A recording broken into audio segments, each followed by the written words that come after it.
Human beings in the West Savannah need each other in order to survive. In today's modern society, people need protection from other people too. Was the first to acknowledge that. So if we agree that this is one of the first fundamental functions of society, we should in fact reject any human behavior that goes against this theory. So it's true Beethoven was a rude and vulgar person, who probably suffered from the bipolar disorder. Van Gogh lost his mind. Other artists can be labeled as eccentric, antisocial, or even estranged from society. Nevertheless, as long as they don't cross over the line and breach the basic human contract, we may savor and rejoice the art and creations.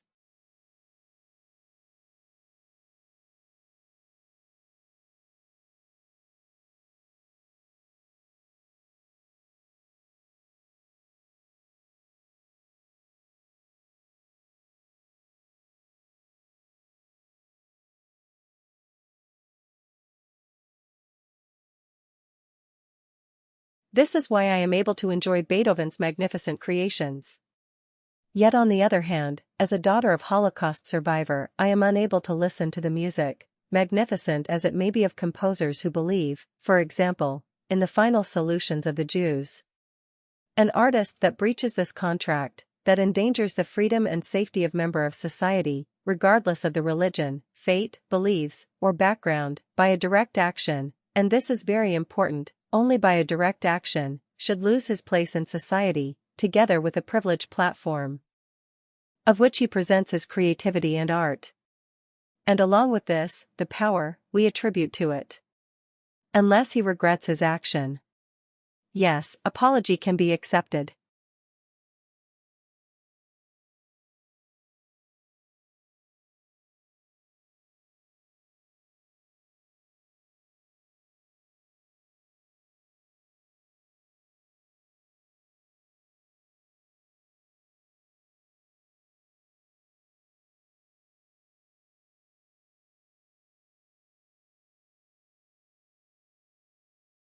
And I did. There is a lot of research on loneliness, and all of it is horrifying. Loneliness won't just make you miserable, it will kill you. I'm not kidding. Chronic loneliness increases your likelihood of an early death by 14%. 14%. Loneliness causes high blood pressure, high cholesterol. It even suppresses the functioning of your immune system, making you vulnerable to all kinds of illnesses and diseases.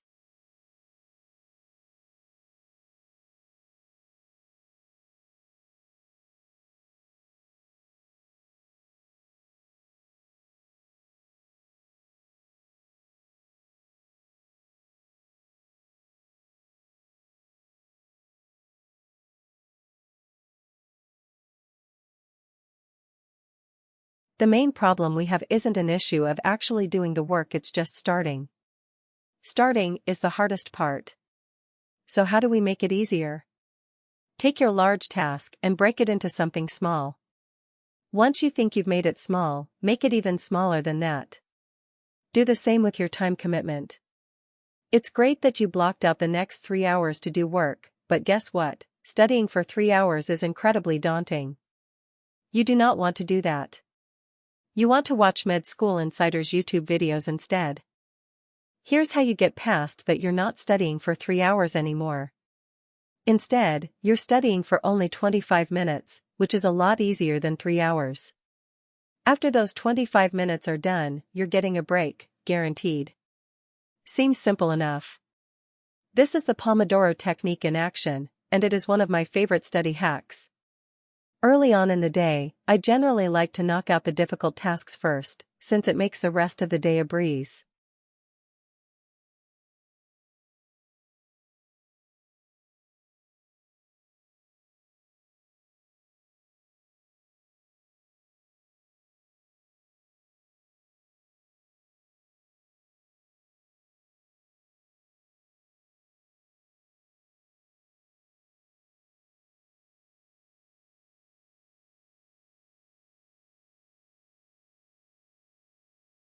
When Tim Berners-Lee invented the World Wide Web, he surely didn't anticipate that children would end up becoming some of its main users. Most start using the internet at the average age of 3, And as recent research shows, children now spend more time playing and socializing online than watching television programs. Given this change in habits, it is not surprising that a recent House of Lords report has raised online safety and behavior as an important issue. The report said that for children, learning to survive in a world dominated by the internet should be as important as reading and writing. The House of Lords Communications Committee also warned that children should not be leaving school without a well-rounded understanding of the digital world. It also suggested that the government should think about implementing new legal requirements and a code of conduct companies would have to adhere to, which would help to bring the internet up to child-friendly standards.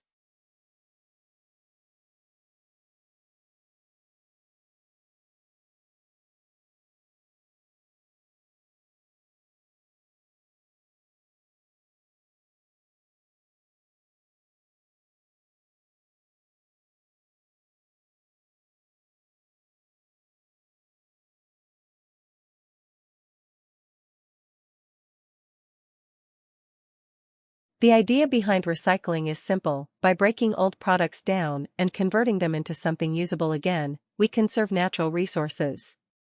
It saves forests, cuts emissions, and means less pollution. Sadly, it's not that simple. Recycling is deeply entwined with our economic system, and right now doesn't make much economic sense. It often costs more to recycle than it does to just throw things away, which is bad news for the environment. So is it worth paying for? Recycling saves serious amounts of energy, which in turn means lower greenhouse gas emissions. Making cans from recycled aluminium uses 95% less energy than mining and using raw materials. Recycling steel saves 60%, as does recycling paper, so it boils down to how quickly we're able to remake the way we make things. As of 2018, we were tracked to generate waste at more than double the rate of population growth through 2050, so we can expect plenty more rubbish to pile up.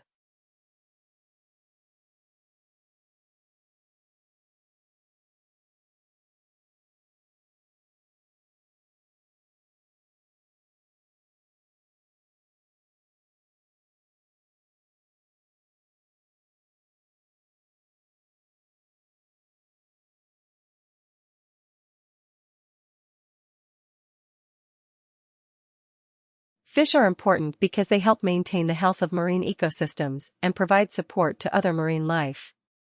They are an important part of the food web because they are predators to smaller organisms and prey to marine mammals and seabirds globally. They also support humans. About 80 million tons of fish are harvested annually. This volume is enough to feed all Filipinos with their annual fish consumption for 20 years. And there are currently about 60 million people working in the fishing industry globally. But on a global scale, 33% of fisheries are overfished, meaning too many fish are being harvested. This may cause fish populations to become depleted and not able to recover. 67% are fully exploited, meaning additional fishing effort could lead to the fisheries collapse. Only 10% have room to grow, with just 10% of the fisheries having a room to grow. We might experience a global fishing crisis.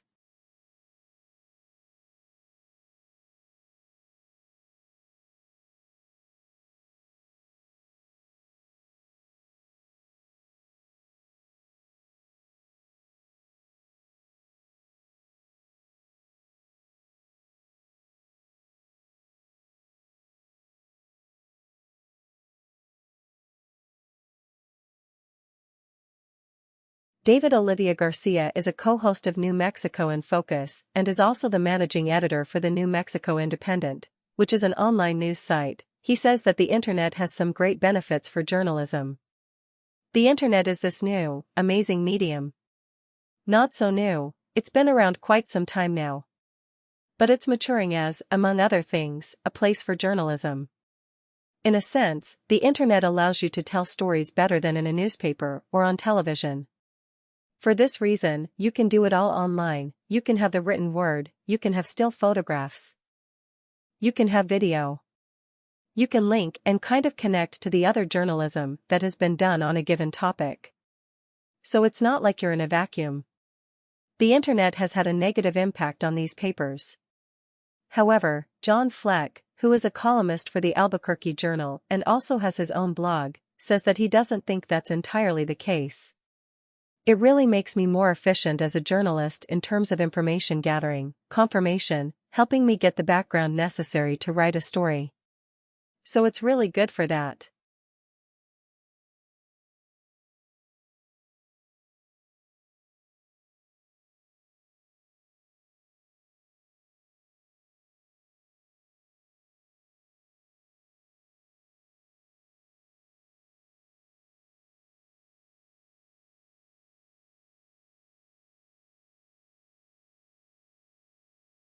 I am going to talk today mostly about what I do as a curator here at the National Museum of Australia, but I want to draw some generalities from that in terms of a series of curatorial practices, tools, techniques, and methods that I think could be of interest to your students and to you in developing extension history courses. I want to talk about what I do as a curator and then from that also talk a bit about the kinds of history that I think museums are particularly good at creating and communicating. I think this is something I would really like to discuss because it is not necessarily very well understood is that I think museums, as Dave insisted by putting up my quote in his slide, create a very particular kind of history. It's not the kind of history that gets created in books or in dating films or in compositions. It's a very particular kind of history that grows out of the fact that museums are centrally interested and defined by their collections.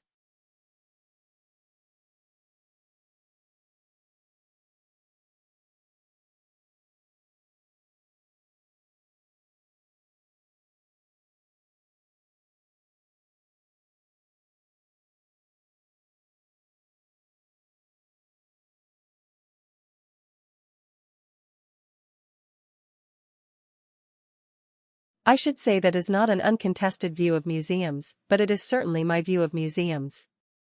Curators try to understand material culture as evidence of other people's lives as a means to try to understand other people, what they look like, what they did, how they made a living, what they hoped for in their lives, how they tried to construct their world and why they made particular choices.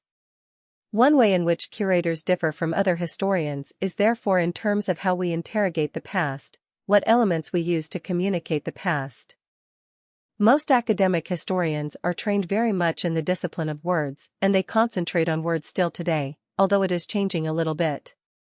If you go through university history, primarily you are encouraged to draw on things like archival accounts, manuscripts, and now oral histories, and most of that work is actually promulgated in the form of books. There are also other kinds of historians. Obviously, filmmakers and photographers concentrate on creating images of the world and arranging them in meaningful sequences, but curators attend to objects. We look at objects as evidence of the past and try to arrange objects in meaningful ways, called exhibitions.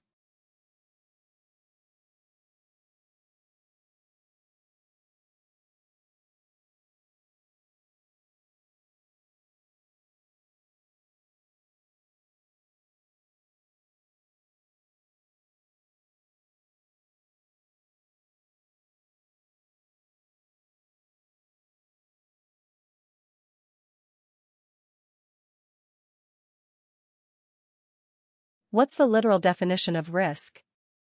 Business schools use risk analysis. So, what do you mean by risk? And we need a dictionary. When you look at dictionary, this is literal definition of risk. What it says is, the definition for example, the possibility of injury, a dangerous element or factor, chance of, degree or possibility of such loss, and so on. So, risk has two parts, as you look at the literal definition of risk. One part is the consequence of some kind of particular danger, hazard, loss. And the other is about the probability of it, chance and consequence, okay? And then at least just as English language concerns, when you look up the word of safe and safety, which you'll earn as, it's a little bit of a loop, a little circular argument that free from harm or risks, secure from danger, harm or loss, the condition of being safe and so on for all. And why we take out of it? At least when we talk about safe, at least in English language, we are talking absolute something is safe, or it sounds safe.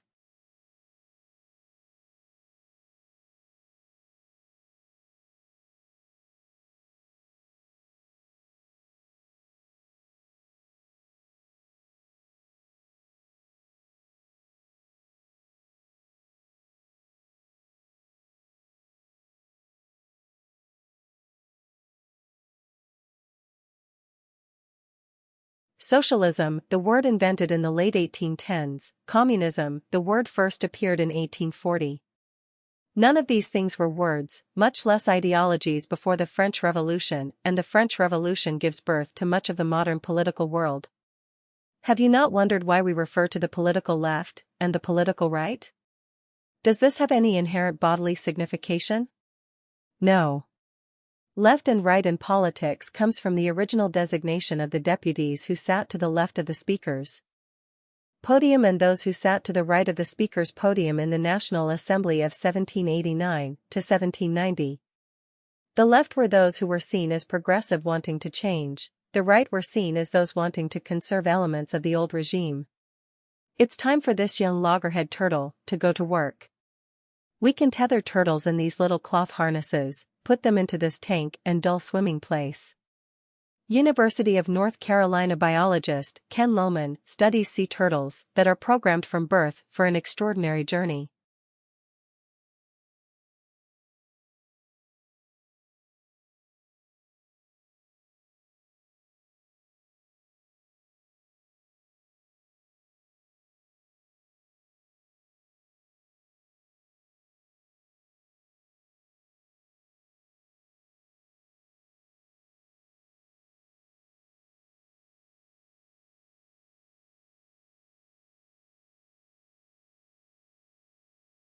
Mother turtles bury the eggs on the beach and then return to the sea, and the eggs hatch about 50 to 60 days later.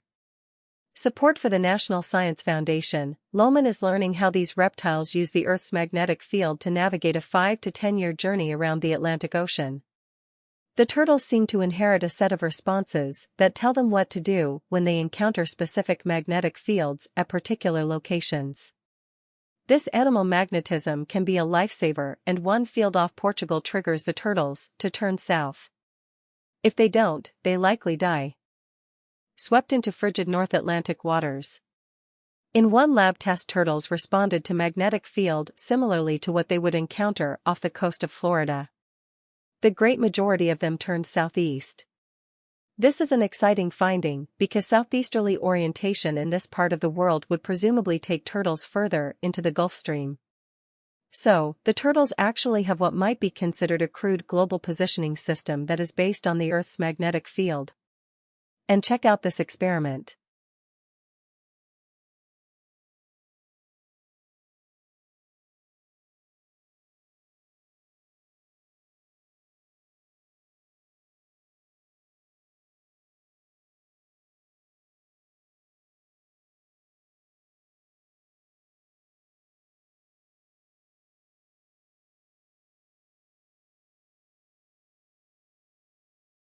Tissue engineering, what is it?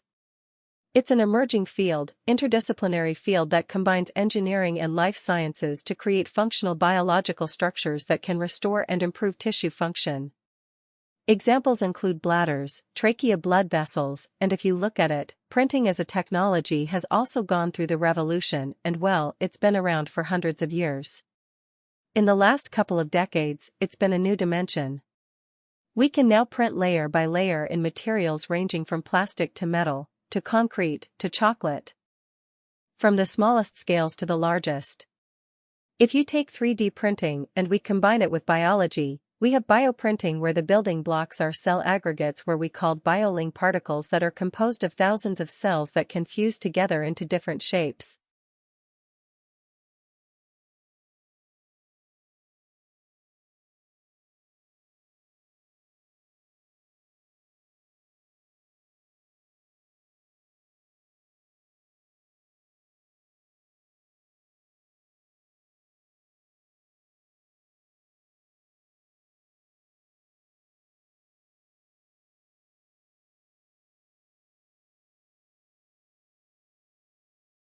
These geometries can include multi-layered sheets, such as skin, branching tubes for vasculature, and the sophistication of this manufacturing technology improves daily to include different cell types and different shapes.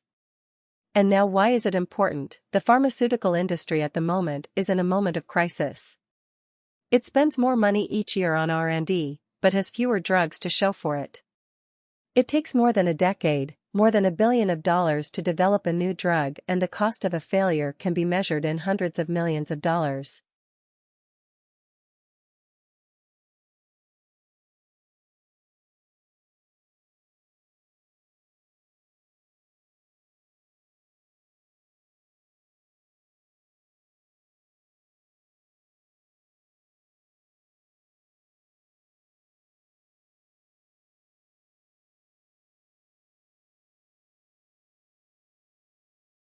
Canada is a country of the enormous natural resources. It is the world's largest exporter of forest products and a top exporter of fish, furs, and wheat. Minerals have played a key role in Canada's transformation into an urban industrial economy. Alberta, British Columbia, Quebec, and Saskatchewan are the principal mining regions. Ontario and the Northwest, NWT, and Yukon territories are also significant producer of uranium and potash, the third largest of asbestos, gypsum, and nickel, and the fourth largest of zinc. Oil and gas are exploited in Alberta, off the Atlantic coast. And in the Northwest, huge additional reserves are thought to exist in the high Arctic. Oil price is making extraction profitable at a growing number of the country's deposit. Canada is also one of the world's top hydroelectricity producers.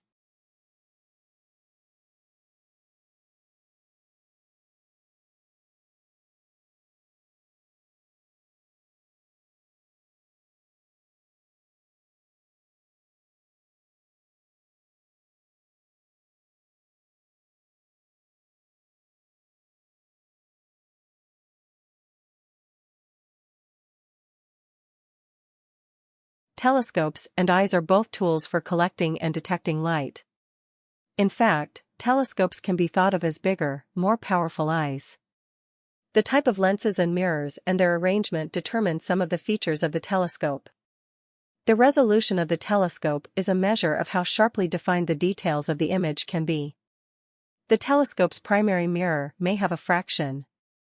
As a result, starlight is not brought to a focus at the same point, resulting in blurry images. The name telescope covers a wide range of instruments.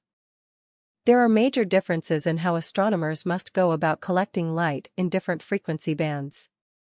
The telescope is widely used in the astronomy field because it is a digital detector, 100 times more efficient than our eyes. Now physicists have begun to develop a various quantum mechanism.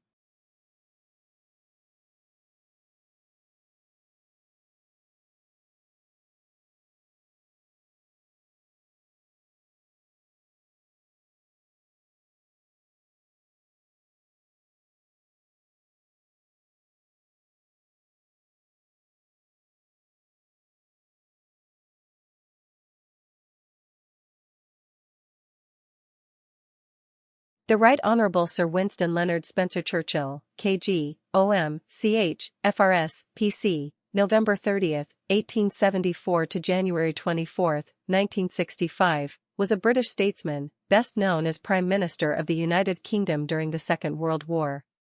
At various times a soldier, journalist, author, and politician, Churchill is generally regarded as one of the most important leaders in British and world history.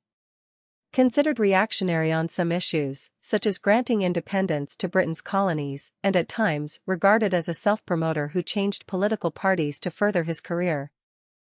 It was his wartime leadership that earned him iconic status.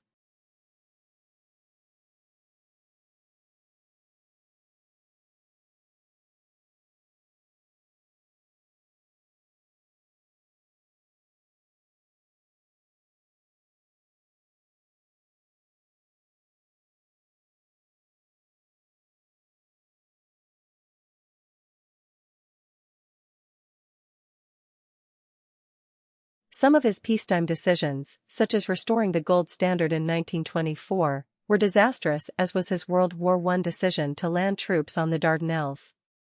However, during 1940, when Britain alone opposed Hitler's Nazi Germany in the free world, his stirring speeches inspired, motivated, and uplifted a whole people during their darkest hour.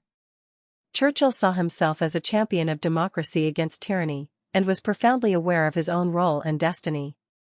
Indeed, He believed that God had placed him on earth to carry out heroic deeds for the protection of Christian civilization and human progress. A providential understanding of history would concur with Churchill's self-understanding. Considered old-fashioned, even reactionary by some people today, he was actually a visionary whose dream was of a united world, beginning with a union of the English-speaking peoples, then embracing all cultures.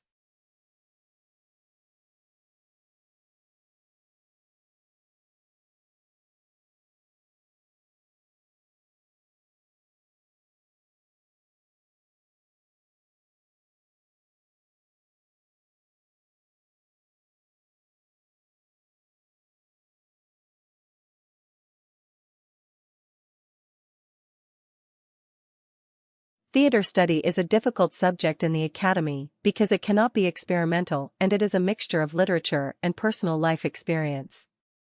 Theater should show pure lives, although there will be new actors or directors. It is also a collection of different skills such as writing and singing. To succeed in this subject, you need the knowledge of linguistics, sociology, archaeology, physics, psychology, and philosophy.